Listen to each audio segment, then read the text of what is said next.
Hello guys and welcome back for another Aeternum video. This is part 4 of my war explanation type of videos, and if we don't receive way too many questions, I think that this would be the last episode. In this one, as I promised, I will show you a lot of cool tips and tricks which you can use in your battles, and of course I will also point out which are the most important places on the battlefield of each and every war. Now, without wasting too much time, let's go and let's see what are we even talking about. So as you can see, I'm starting from the war camp and straight up going out. This is the fort of Reekwater, which is located here on the map. As I pointed out on the different videos, the forts usually inside are basically identical, but outside of the forts you would see different layout when it comes to the terrain. And because this fort has a really unique terrain outside, I wanted to show different examples on it. But of course, this doesn't mean that this is the only place where you would have those cheeky spots. So I would definitely advise you to go and see the outer terrain of each fort before having a war, because you can definitely find a lot of cool things that you can do and cool spots that you can utilize. So if we start with point B, which is located here usually on this middle area, if I put my storm like probably somewhere there, you can already tell that as a healer or a DPS you can use this card as a basically as a protection if the enemies are around there. So you can use it like this. You can also go on top of it. You can also come up on this hill, so you can have a really clear picture on who are you aiming at. Because as we know, if you are playing as a mage, aiming at someone who is higher above you, it's a bit harder than just being the opposite. The same can be said for this bonfire here. You can use it as a protection if you are attacking, for example, and the defenders are mostly there. You can always go a little bit behind it, use your abilities, try to, technically use the bonfire and this tree as a block.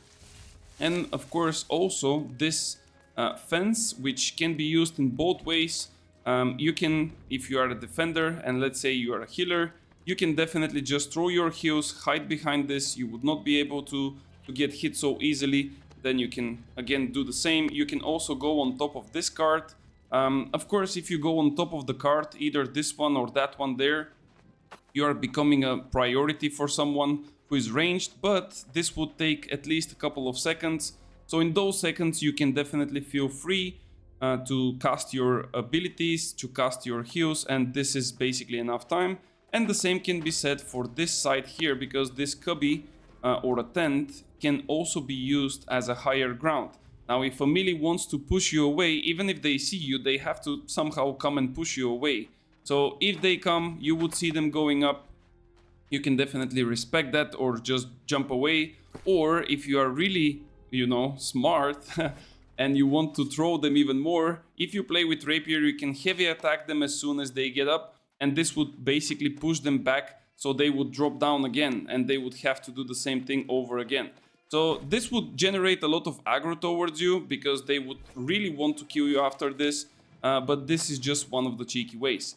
Now, as I mentioned in the previous videos, most of the times the last point of contest is the side points and not the middle point, like in this case the B point. So if we go on this side point here, you would see that there is again some terrain differences, and again we have a cart, again we have those wooden fences. So basically it technically works the same. You can go on top of the cart, the point should be like this. It's a bit bigger, of course, the circle, but the point is technically also taking the cart. So you can stand on top of this one, not for too long, of course. You can play around the fences, you can play like this. If you feel pressured, you can kind of go back for a second or two, lose the aggro, go back into it, and so on. Now, when we speak about positioning and ideal places to be when it comes to controlling the area and having the advantage, I cannot really pass to start with the most important place, in my opinion. Maybe because I'm a fire mage and I'm a bit biased towards this place, but this rock here is, in my opinion, the most profitable place of the whole war, and in general that's like technically the deciding factor. Now, of course, as you can imagine, this is mirrored on the other side. If this is our last point of contest, then this rock would be the one. But why I think that this is the most important? Well, simply, if we can imagine from the previous video where we spoke about the Dex groups, Group 7, which is the Palisade group, is fighting on this area. Group 8 is fighting for this area of control. Group 9 and 10 are fighting there. So as a defender or an attacker, if you have the control over this area and you can manage to establish your DPS players here, you can see how much of an impact you can have from here. Because if you are an attacker and you manage somehow to get this means that your group 7 already won the fight, as you cannot really have, you know, a full group behind you and you playing here. So this would mean that you already won. If your group 8 is still not winning, you can have a direct impact on them. At the same time, you can have direct impact on all of the healers which are playing on the back of the point, like technically here in the back on the road. You can also have an impact on the enemy DPS players who are most likely playing on the other rock, on the other side of the road. And you can also delay and slow down all of the respawners that are trying to, you know, get as quickly as possible to the point by just putting a shower, putting an ice storm, and doing all those nasty things to them. So this is why this area is extremely and highly contested in each and every war. This is why groups 7 and 8 are trying their best to either get the control of this or at least try to, I would say, to nullify the control of the defenders, because it's the same thing if the defenders are having this one for free, not being contested. Like if I have my DPSs here as a defender, this means that I can always assist my group 7 on Palisade, which kind of gives them like 3 extra people. Then I can also do the exact same to my bonfire group, which also gives them 3 people. And believe it or not, it can work as you have 3 players, but they are technically counting as 6, simply because they can efficiently support 2 different groups at the same time.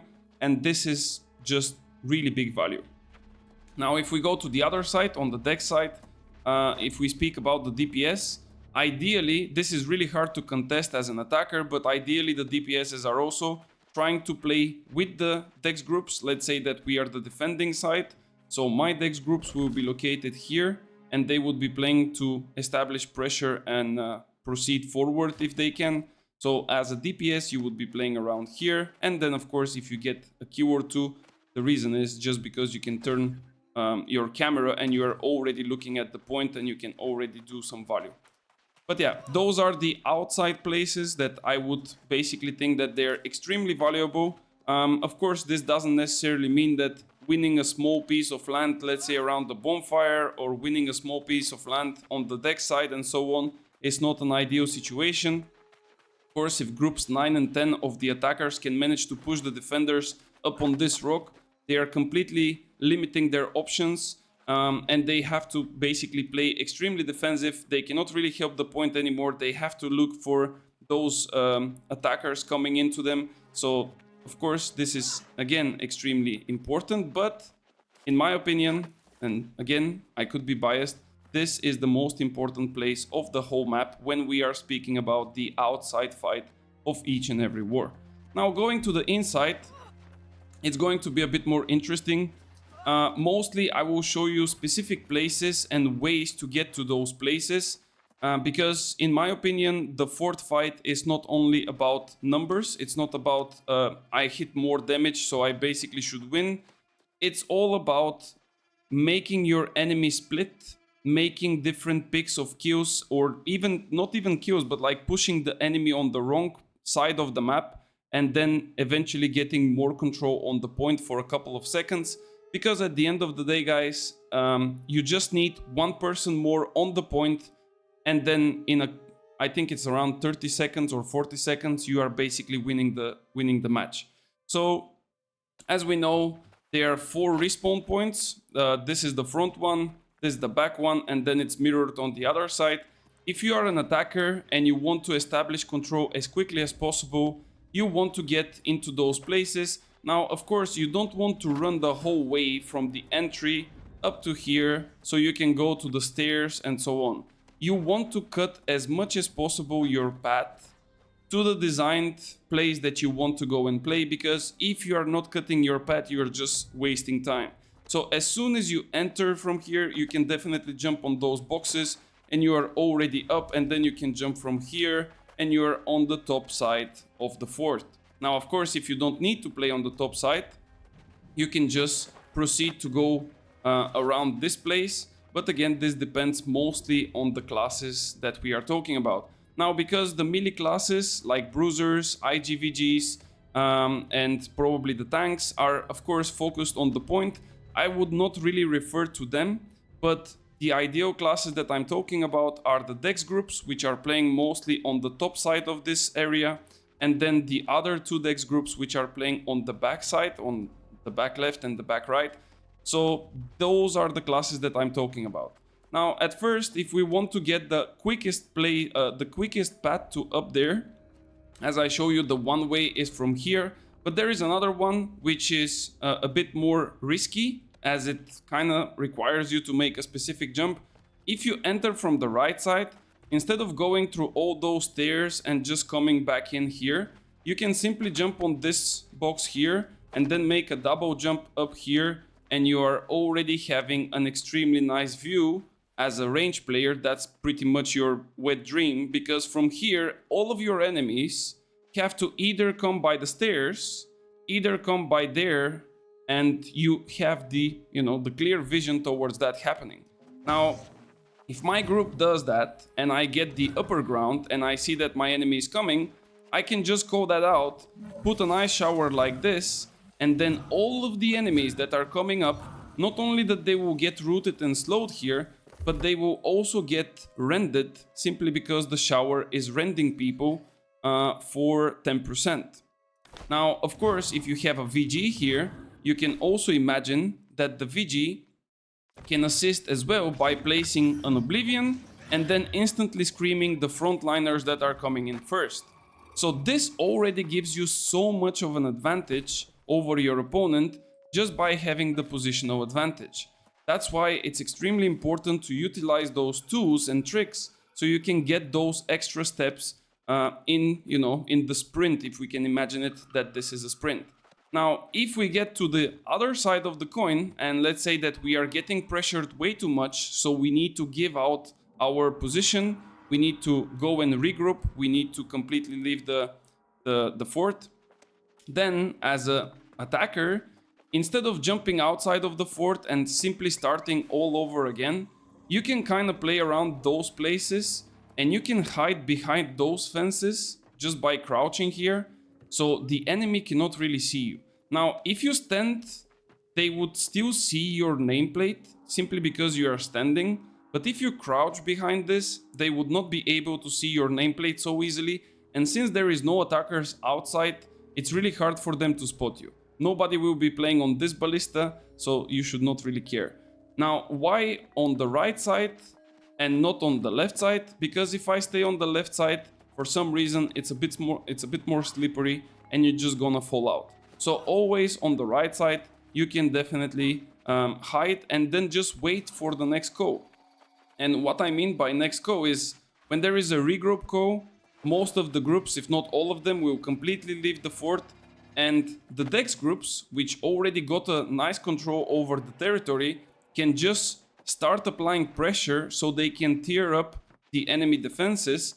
And instead of having, let's say, 4 groups defending down there, the defenders would have to send at least one group to answer to us. So this would make this door weaker and potentially easier for our teammates to enter. Now, it's gonna be the same for this barricade. Like, you want to go on the right side, you want to crouch, you want to hide. And there is another one that is extremely cheeky, but it's a bit harder to pull off. If you are getting pressured by, let's say, 3 or 2-3 people, I don't know, like, it doesn't matter, even if it's 1, you can still do it, and your teammates are up there, but you cannot really cross back and go to them, right? Instead of just completely giving up your position and dropping down, you can jump on this like, let's say, imaginary line here. I know that I'm floating in the air at the moment, but imagine that there is like a path up here, So you can just walk a little bit, jump, and you are back on the middle of B. Now this is identical on this side, and you can literally do the same thing if you are getting pressured, your teammates are there, or you just want to kind of reposition. You can jump up here. Oh, I missed this time the jump. This is technically the risk, guys. Sometimes it can happen. So if I manage to get back quick, of course, and I will try to do it again. I always had some issues on this side. The other side is my favorite. So if I go up here, you would see that it's kind of identical. If you want to be a bit more sure, I would always suggest you to like face towards the small tower. Like, don't look straight out, just try to look at the tower. And you can also go the other way around. Like, for example, from here, you can jump and you can go like this. But of course, this is not really ideal, as if you are standing here and you have the control, it's way better to just keep on having the control instead of pushing down there, because there is nothing there. You are not gaining value. Another places that are extremely cheeky, as we are speaking still from the front side of the fort, and then I'm gonna explain the back side. So if you are a healer, for example, there is a couple of places which are extremely safe. One of them is, for example, in this small gap here in the door. On the left side, it's way smaller, so I would not really suggest you standing here, but on the right side, it's pretty decent. Now, why you want to get here is because if you are a healer and you are casting from big gate, there will be sometimes mages that are standing on those two upper sides and they will be shooting into the gate. Now, as soon as you go in, you would kind of lose their vision. Unfortunately, we have a door, so we cannot see it, but somewhere here is their maximum vision. Now, the problem is that if you go too deep, you are already really close to the point and you can get focused by people who are literally playing here and they are waiting for you, or people on this side. So if you manage to somehow sneak in here, the only chance of this guy there seeing you is if he's literally aiming at you only. So you can kind of play between this pillar and this pillar, and you can just drop a sacred, hide for a second, do a single, hide for a second. And the difference between playing here and there is that if a person is standing on this spot, he would see you casting the heals there, but he would not see you if you are standing here. Of course, if the person is here, he would definitely see you, but then if he comes, you can disengage and choose another spot. Another two extremely good places are this small, like, let's say bags, sandbags, and of course this one here. Now, I know that it looks extremely stupid probably because this is a really visible place, but the main reason for those places to be so good are because they are elevated. It's the same on that side. We only have those baskets, but still, like, the idea of this place is that you are elevated. So if a melee comes to hit you, let me just put, let's say, the rapier. If a melee comes to hit you, he cannot really hit you. As you can see, I'm hitting the baskets.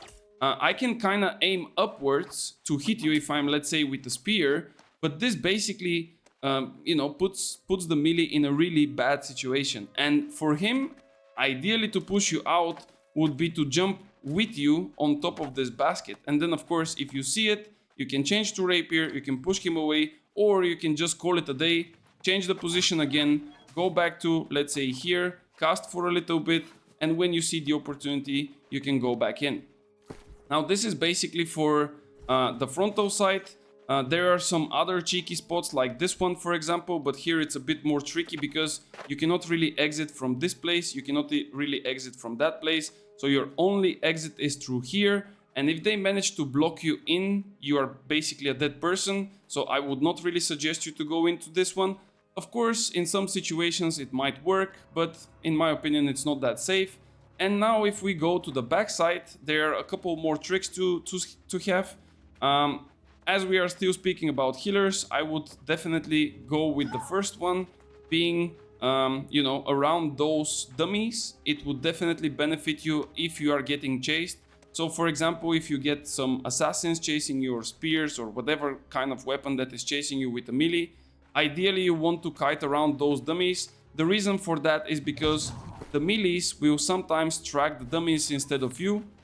So if he tries to hit you, and you are, let's say, standing here, but you are a bit further away than the dummy, there is a really high chance that the auto attack will target the dummy instead of you. So basically you would be able to exit. So of course, like it's not always perfect, but like this is a really nice and usable spot for most of the healers that are playing around those corners. Try to utilize that as much as possible. And the other really good thing that you should learn as a healer is to traverse through different jumps and stairs and things like this. So again, instead of going the whole way from here up to here and so on, you can instantly jump on this spot. You can jump like this, and then the melee has to literally go all that way, because if he does the same jumps like you, he's wasting time. Like for him, this is wasted time. He has to technically repeat exactly the same inputs that you do. There is a big chance of him failing, and then of course you also have the time to see and predict when he will be available to hit you again. Of course you can utilize those stairs the same way. You can jump from here directly to this one instead of walking the whole way, or you can simply going up from here, you can kind of go like this to the platform. You can use the like this caddy, you can use the sandbags, you can go up again, and so on and so on. This is basically mirrored on both sides. Now, when we go to the upper sides, I showed you already how to get extremely quick from there with the basket. I will actually show it again so we can be clear on it. Maybe I got lucky with my jump.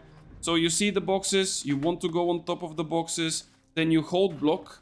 I get probably lucky the first time. You hold block and then you jump up. Always hold block when you do jumps, guys. I don't know how to explain it, but when you hold block, there is like a better jumping potential, and it's just better. Just always hold block when you jump. So from the boxes up there, and you're having straight up the upper side. Now on this side is a bit different. There is still two boxes, but they are too far away from the edge that we are aiming at, and there is also no possibility of a middle jump here. So if I jump, I would not be able to make a second jump mid-air, and that's why it's not possible to make it up there. But there is a different thing on this side that is different than the other, and it's if you go up here on those crates, you can aim... Oh, I missed it again. Sorry, I'm a bit rusty this morning. So from those crates, you can jump and aim at this angle here, and you would basically get the same benefit. Like, you go up here on the crates, you aim at this small corner, you jump, and you are getting it instantly. On the other side, those crates are not... you cannot really go on top of them. So it's not a perfect mirror from here and there. So that's why on this side, the way to go up is from those crates, and from the other side, it's from the other crates. Now, as you can imagine, those ways of going up are a bit risky. But once you get the feeling for them, and once you get, you know, like, let's say, a really good efficiency with them, it wouldn't be a problem for you to do it 10 out of 10 times. And then, of course, you can just, you know, get all the value and all the benefits. Now, as we spoke about the regrouping, and of course, this is part of every war, if we are a backside group, which is one of the dex groups on both sides, we don't really want to give this advantage from having this upper side under our control. As you can imagine, having this control on top of the backside is extremely important, because you have, let me just take my ice gauntlet so we can see, we have a really hard pressure on the respawns on the backside. We also have a really hard pressure on the frontal gates, because they would be holding our teammates from coming in again. If it's after regroup. So having this, let's say, piece of land here under our control is extremely valuable. Now, once we get a call for a regroup, leaving this place is really not a good feeling, and I can definitely tell you that it's super annoying that you need to fight all over again to get control over it, because it's really hard for the enemy to retake it, let's say. If they are coming all from those stairs, it's almost similar to the other stairs. As an IG, you can put a shower, you can play here with also a VG, and you can scream them, you can block them. They would receive so much damage that it would be almost impossible for them to penetrate you. Of course, there are cheeky ways. Instead of going into the full shower, you can kind of go on this corner, you can climb up. or just when you start climbing the stairs, you can sorry, just by going up the stairs you can kind of rotate and then jump on those like edges here, so you can kind of jump up here really quickly. But ideally, how to preserve this pressure and how to keep your group up here without being noticed, let's say, there is another way to hide behind those fences, but the better way is to go behind those fort like towers. Now, the same as the frontal towers, you can jump on this one, you can kind of walk facing the tower, of course, and you would not really drop. Like, as you can see, I'm not doing any input, and my character is standing without any issue.